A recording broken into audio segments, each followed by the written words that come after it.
নমস্কার। কাল ছিল বৃহস্পতিবার, আর আমরা কিভাবে দিনটা কাটালাম সেটাই আপনাদের সাথে শেয়ার করব।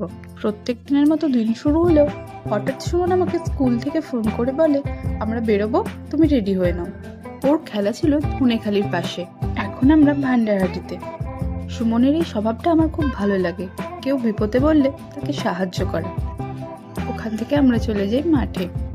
রাস্তায় যাওয়ার সময় চারিদিকের প্রকৃতি ছিল খুব সুন্দর। পুরো রাস্তাটা ভালোই ছিল, কিন্তু এক জায়গায় ব্রিজে কাজ হওয়ার জন্য শুধুমাত্র এইটুকু রাস্তা একটু খারাপ ছিল। আমরা মাঠে গিয়ে দেখলাম খেলা শুরু হতে এখনো অনেক দেরি। আমার খুব খিদে পেয়ে যাওয়ায় সুমনরা ফাইনালে ওঠার পর আমরা বাইরে একটু খেতে বেরিয়েছিলাম। তারপর দেখি এই অদ্ভুত টোটো, কি সুন্দর চারিদিকটা ঘেরা। তারপর খেলা শেষে সবাই একটু ছবি তুললো। তারপর আমরা ওখান থেকে চলে গেলাম সিঙ্গুরে ওই বন্ধুর বিয়ের গিফট কেনার জন্য। আর এই নোয়াটা পছন্দ হয়, সেটাও আমাকে কিনে দিয়েছে।